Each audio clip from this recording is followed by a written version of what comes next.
We're having a bit of a challenge with the live view. We'll try and resolve it and bring you more from the NPP campaign office where Samuel Mbura is monitoring events for us. The party has assured us that, this process leading to the November contest will be fair. We've been joined by political science analyst Dr. Kwesi Amache-Boateng. He's with KNUST. We're asking what should they be looking out for in these gentlemen who have put themselves for this election. Doc, I'm grateful for your time. So let me put the question straight. What should the NPP be looking out for in these 10 gentlemen who want to lead the party in 2024?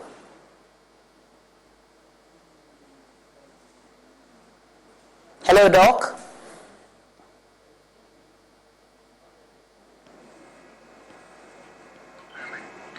Hello, can you hear me? Yes, loud and clear, Dr. Amache-Boateng. Can you hear me? Yes, I can hear you. Please go ahead. Good. Thanks for the opportunity, and let me say good morning to your listeners. A very simple and straightforward answer would be someone who can lead the party to win the elections come 2024. I'm sure that is all that political parties are in for. When they are not in power, they are out of business. And everything they do, turns into something else. They want to win. And much more so in the current context. And I think that's one reason or one major issue they want to pay attention to. The current situation in Ghana, political and economic situation. And the economic will affect all other issues. Social, cultural, any other development in Ghana. We want to look at that. And interestingly, they are in power. Have they endeared themselves so well to Ghanaians? If yes, who is the right person to continue? What are the challenges that Ghanaians are facing? And these challenges come out of their governance. The way they have managed the affairs of this country. How well have they managed it? If there are challenges, who among the contestants is in a position to explain the current situation and also to create an impression or to give Ghanaians hope that they should vote for him or her because he has what it takes to turn the current challenges around and then send things back to normalcy and lead Ghana along the path of development. Who has his qualities? Who is going to sound credible to Ghanaians? So these will be my media comments. But no matter some of the things that the parties, doing the interviews, take into consideration. Doc, there are key people in this election. We have the vice president, we have the former trade and industry minister, we have the former energy minister, we have the former agric minister. What does some of these candidates bring onto the table, and does that make them any better than the others? In many elections, you always have the food runners for various reasons. And obviously, some of these people that we are mentioned easily come out as front runners. Others, and even the strength, and that they have had to, put themselves up always an interesting thing. But it's just one thing. Some of them can point to certain things that you know that you have had the opportunity to demonstrate. And that, leadership qualities are not interested. Some of them is the vice president simply because of the fact that they have had the opportunity to be in the office that is in now. Number two, in Ghana, the typical fact of Malawi city. And so I share the beauty of Malawi and not of the beauty of a strong practice of an idea of translating his teaching into learning. He has had the opportunity to affect governance, to affect how Ghana's resources have been managed. He has had the opportunity to even shape the vision of Nana Akufo-Addo helped the vision as number 2. And this he demonstrated somewhere in the days, in the months, in the years before they came into political office. We saw him in 2012 at the presidential election position, and he definitely gave an excellent account of himself. The depth of his knowledge and understanding of key issues. Beyond that, he's engaged Ghanaians in various capacities, various ways, on various platforms, and it's also giving us the opportunity to really hear him and to be able to appreciate who he is, what he brings to the table.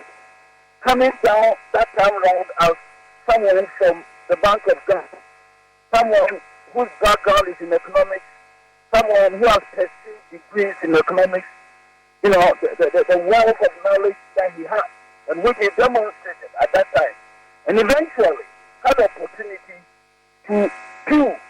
So it's not just talking. This time we have talking and doing. But then we're also interested in the outcome of all this. So where is Ghana now? What exactly were his contributions? What challenges came up? I don't know whether in the course of engaging us in his desire to lead Ghana next time around, he's addressed some of these issues.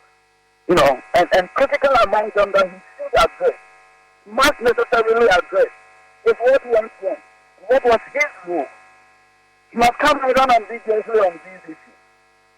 And I expect that the party's leadership, working to get themselves a winnable candidate to take on into consideration. I expect all these things, coming. And then we move to the trade minister. He's also had the opportunity to engage Ghanaians and to let Ghanaians know what is in him. This is not the first time he's presenting himself, to the party, to let him lead the party to contest for the presidential office. And so he's talking to Ghanaians, things he is, what he brings on board. His CV is a public document, and so you can look at it and engage him to find out where he's coming from. The capacities that he has built for himself. He has had the opportunity as a trade minister. We have anything new in Ghana's trade relations with the rest of the world. He represented the president in the trade ministry. And when it comes to ideas which are translated into policies under Nana Akufo-Addo, then you can say that a lot of positive things have been said. But then, the challenge remains, the ability to translate all these policies of business into reality. It still remains a challenge. Someone's book is Ghana from a miracle to a mirage. And you wonder what really has gone wrong. These are some of the issues that those that you mentioned, bring on board. Others don't have very good things, for themselves. Now, this ministry will have to, in fact, explain to Ghanaians even why he's coming out. Because agriculture hasn't seen, some of the basic things that should be, visited. Ghana's taking food. Most of them still are imported. Ghana's staple food, rice, maize for poultry, maize for agriculture generally. Pigs. They are so important. What exactly has been going on? In Accra, which government has indicated that it is sort of arable in nature, the land is not. You have Dr. Kwesi Boateng, a political science lecturer at the KNUST. I'm grateful for your time, Dr. Kwesi Boateng. We can now hear from Mbura, who is at the party's campaign office, where we're told that 3 candidates would also be facing the Michael Quay committee. Mbura, has the vetting of the former energy minister started?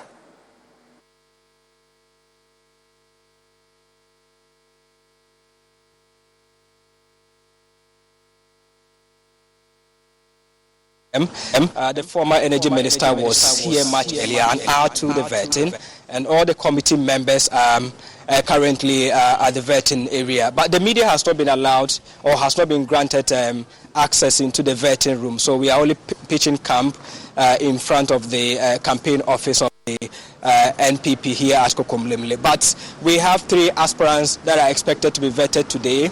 After Mr. Boache Jako, the former General Secretary, Kobina J. Japon, would be vetted later. And then the last aspirant for today will be the Asin Central MP, Kennedy Japon.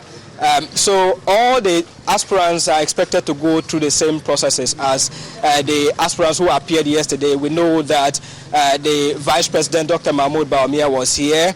The other 2 were Alan Chamante and Kojo Poku, who is an energy consultant. So on a daily basis, we have 3 sets of aspirants facing the committee, and it would eventually end on Thursday with 1 aspirant. So I have with me the campaign manager for Mr. Boache Jako, Michael Mackenzie, to talk to him more about what they have been doing all this while, so far their campaigning is concerned. Mr. Mackenzie, thank you very much for joining us on Joy News. How is the campaign going for your camp?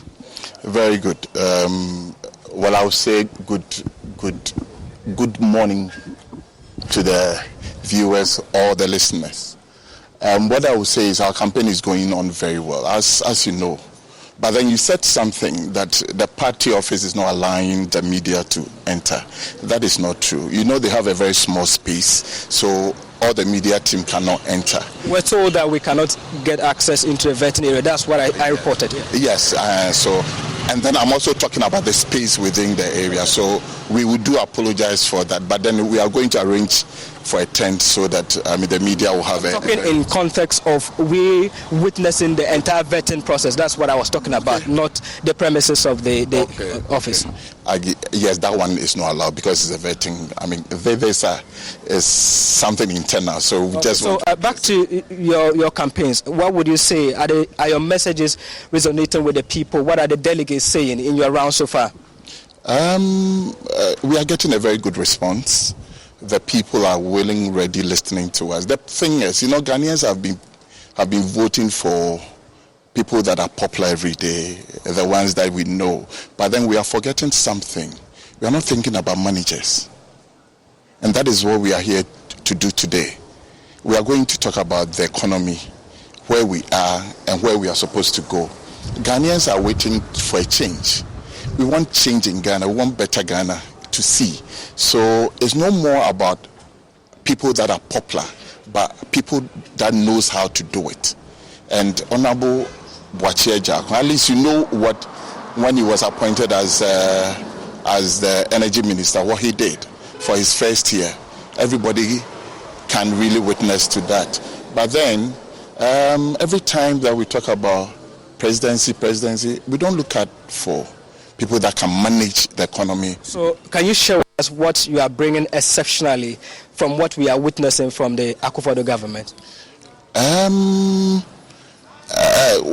We are bringing something different.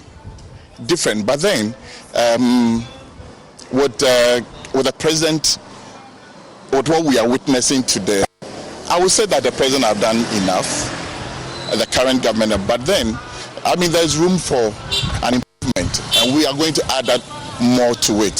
Something unique, something good, better. We are going to change the face of the nation. Things are going to change. Things are going to be better. We are going to change the way. We're recording this Progressive commercial on a real boat to let people know that when you bundle your home, boat, and other vehicles... What was that, Flo? Progressive saves you money, Jamie. Why are we doing this on a boat? We were going for authenticity. We're going to the city? Authenticity. You mean Atlantic City? But we're not in the Atlantic. Are we? Bundle your home and other vehicles with Progressive. Progressive Casualty Insurance Company, affiliates, and other insurers. Discount not available in all states or situations. So after the vetting process, we know very well that the committee will make their recommendations. Are you confident that you'll be able to sail through this particular